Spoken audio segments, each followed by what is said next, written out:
Olá, ouvintes, somos o Grupo A República, composto por Ana Luísa, Gabriel Lucas, Gonçalves Felipe, Lohan Manaré e eu, Patrick Militão. A República é uma palavra que descreve uma forma de governo que o chefe de Estado é eleito pelos representantes dos cidadãos ou pelos próprios cidadãos e exerce a sua função durante um tempo limitado. Esta palavra deriva do latim res, pública, expressão que pode ser traduzida como assunto público, onde trata-se de um contraponto à monarquia. Agora falando sobre o período republicano, que foi de 1889 até os dias de hoje. Começamos com a Primeira República, que foi iniciada com a proclamação da República, que aconteceu no dia 15 de novembro de 1889, onde se teve a derrubada da monarquia, que ocorreu pela perda de apoio político, fazendo com que esse regime se tornasse impopular entre as elites do Brasil. A Era Vargas é o período da história do Brasil entre 1930 e 1945, quando Getúlio Vargas chega ao poder através de um golpe de Estado, governando o Brasil por 15 anos e de forma contínua, tendo inúmeras alterações no país, tais como tanto sociais quanto econômicas. Com isso vem a República Populista. A República Populista, ou a Quarta República Brasileira, vai de 1945 até 1964, período que tem o início com o fim do governo provisório de José Linhares em 31 de janeiro de 1946 e a forçada renúncia de Getúlio Vargas em 29 de outubro de 1945, pondo fim ao Estado Novo.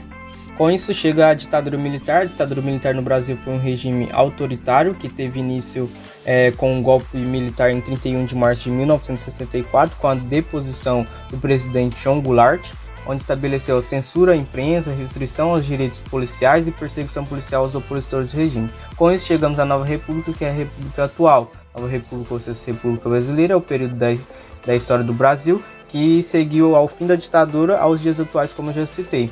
É caracterizado pela ampla democratização política do Brasil e sua estabilização econômica. A partir de então passou a fazer parte do atual período histórico. As vantagens de uma república são: o representante do país é escolhido democraticamente, no qual toda a população nacional irá votar, mas nem sempre os representantes são escolhidos democraticamente, porque pode existir uma república ditatorial, como houve no Brasil mesmo, de 1964 a 1985. O controle de poder é mais eficaz devido aos três poderes, e as decisões são tomadas de acordo com as leis. Não necessariamente com o fato de um país ser uma república, mas algumas desvantagens são a corrupção generalizada, a desigualdade social, altos impostos, formações de elites governamentais do poder que fazem o povo servir em vez de o governo servir o povo, a privacidade e alguns eventos frequentes. Olá, bom dia, boa tarde, boa noite. Bom, falando sobre princípios republicanos, basicamente todos os valores eles estão relacionados à igualdade e proíbem que o governo ele esteja apenas a serviço de alguns e não de todos. Basicamente também, algumas características do princípio republicano é a elegibilidade, as responsabilidades dos governantes pelos seus atos, a necessidade de alternância de poder, a negação de qualquer tipo de dominação, ou seja, não tem uma superioridade hierárquica, a defesa e difusão das virtudes cívicas, o estabelecimento do Estado de Direito, onde ninguém é acima da lei, e a democracia participativa, o que é muito importante, e também a separação entre o patrimônio público e o do governante. O papel da Constituição na República. A Constituição é a lei máxima que apresenta os limites do poder do governo e descreve os deveres e direitos de cada cidadão, sendo esse seu papel na República, pautar o que pode e o que não pode para os governantes e cidadãos dentro da sociedade. O respeito à coisa pública. República vem do latim res pública, que tem como significado coisa pública. Respeitar a coisa pública é rejeitar hierarquias e privilégios, é repudiar práticas paternalistas, clientelista e nepotista. Como bem disse o historiador José Murilo de Carvalho, um republicano sabe que todo aquele que rouba dinheiro público é ladrão do dinheiro de todos.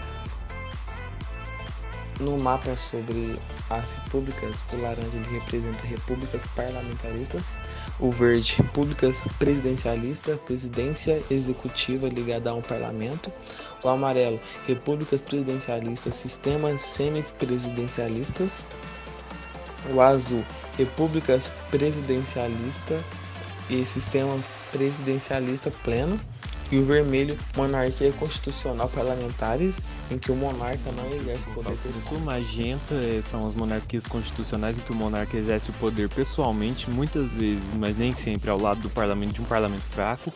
Púrpura ou roxa são as monarquias absolutistas.